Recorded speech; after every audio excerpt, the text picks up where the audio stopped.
বিহানের মৃত্যুর খবর কি ফাঁদ, কম্পাসে ভয়ঙ্কর নতুন চক্রান্ত? একটা প্রশ্ন, যদি কেউ কাউকে কিডন্যাপ করে তাহলে মুক্তিপণ চাইবে না কেন? আর যদি সত্যি বিহান মারা গিয়ে থাকে তাহলে তার বডিটা এত লুকিয়ে লুকিয়ে সরানো হলো কেন?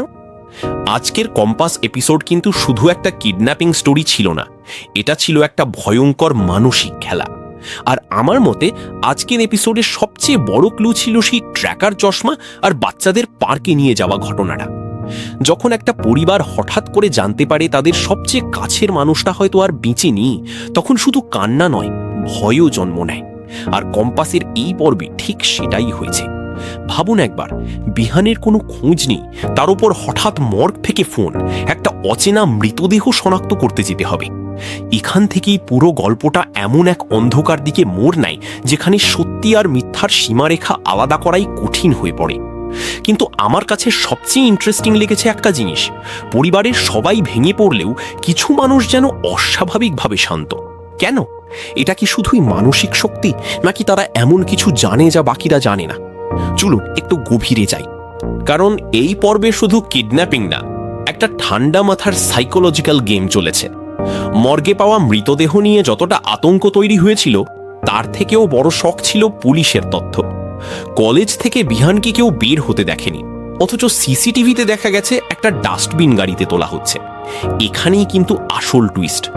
আপনারা হয়তো খেয়াল করেননি, কিডন্যাপাররা পুরো অপারেশনটা এমনভাবে করেছে যেন কোনো ক্লু না থাকে।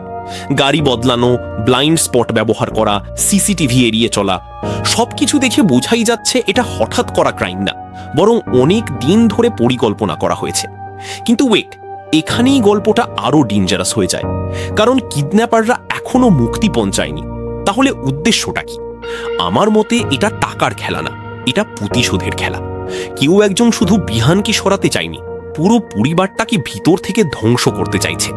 আর সেই কারণেই বাচ্চাদের পার্কে পাঠানোর ঘটনাটা এত গুরুত্বপূর্ণ। বাইরে থেকে হার্মলেস মনে হলেও সেখানে আগে থেকেই নজর রাখা হচ্ছিল। এমনকি অপরিচিত লোক এসে বাচ্চাদের সাথে বন্ধুত্ব করার চেষ্টা করছে, এটা ক্লিয়ারলি একটা সেটআপ। ভাবুন তো, যদি ওরা বাচ্চাদের টার্গেট করত, তাহলে পরিবারটা পুরোপুরি ভেঙে পড়তো না? এবার আসি কম্পাস চরিত্রটার দিকে। এই মেয়েটা শুধু ইমোশনাল না, এক্সট্রিমলি ইন্টেলিজেন্ট।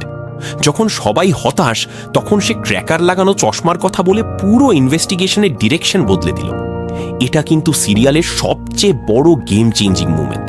কারণ যদি বিহান সেই চশমাটা পরে থাকে, তাহলে কিডন্যাপাররা যত ক্লেভারই হোক, তাদের লুকিয়ে থাকা কঠিন হবে। কিন্তু এখানেই আরেকটা প্রশ্ন আসে, যদি কিডন্যাপাররা আগেই জানতো চশমার মধ্যে ট্র্যাকার আছে, তাহলে কি তারা ইচ্ছা করেই বিহানকে সেটা পড়তে দিয়েছে, মানে পুরো পরিবারকে ফলস হোপ দেওয়ার জন্য? আর অরিনের বিহেভিয়ার তো আরো সাসপিশিয়াস। বাড়ির সবাই যখন আতঙ্কে, তখন ওর ভেতরের আনন্দটা প্রায় প্রকাশ পেয়ে যাচ্ছিল। আমার মতে সিরিয়াল খুব সাটল ওয়েতে ইঙ্গিত দিচ্ছে অরিন হয়তো এই ষড়যন্ত্রের সঙ্গে ইনডিরেক্টলি জড়িত। কারণ একজন নর্মাল মানুষ ক্রাইসিসের মধ্যে এত ডিট্যাচড থাকতে পারে না। আরেকটা জিনিস খেয়াল করুন, সে বারবার চাইছে সবাই তাকে অ্যাকসেপ্ট করুক। এটা কি গিল্ট কভার করার চেষ্টা? সবশেষে যেটা সবচেয়ে ভয়ঙ্কর, সেটা হলো এই পুরো খেলা এখনো শুরু মাত্র। কিডন্যাপাররা পরিবারের দুর্বল জায়গাগুলো একে একে টেস্ট করছে। প্রথমে বিহান, তারপর বাচ্চারা, এরপর হয়তো আরো বড় কিছু হতে চলেছে। আর যদি ট্র্যাকার সত্যিই কাজ করে, তাহলে নেক্সট এপিসোডে হয়তো আমরা এমন একটা লোকেশন দেখতে যাচ্ছি যা পুরো স্টোরির মোড় ঘুরিয়ে দেবে। কিন্তু যদি ট্র্যাকার ফেল করে, তাহলে কি পরিবারটা পুরোপুরি ট্র্যাপের মধ্যে ঢুকে যাবে? আপনার কি মনে হয়, অরিন কি সত্যিই নির্দোষ, নাকি সেই এই পুরো পরিকল্পনার হিডেন মাস্টারমাইন্ড? আর বিহান কি এখনো বেঁচে আছে? আপনার প্রেডিকশন কমেন্টে অবশ্যই জানান, কারণ কম্পাস এখন এমন একটা স্টেজে পৌঁছে গেছে যেখানে কাউকে বিশ্বাস করা সত্যিই বিপজ্জনক। আজকের এপিসোড নিয়ে আপনার থিওরি যদি আলাদা হয়, তাহলে এখনই কমেন্ট করুন। আর এমন ডিপ অ্যানালাইসিস ও হিডেন ক্লু ব্রেকডাউন পেতে ভিডিওটাই লাইক দিন, চ্যানেলটাই সাবস্ক্রাইব করে পাশে থাকুন। কারণ কম্পাস এখন এমন জায়গায় পৌঁছে গেছে যেখানে কাউকে বিশ্বাস করা যাচ্ছে না।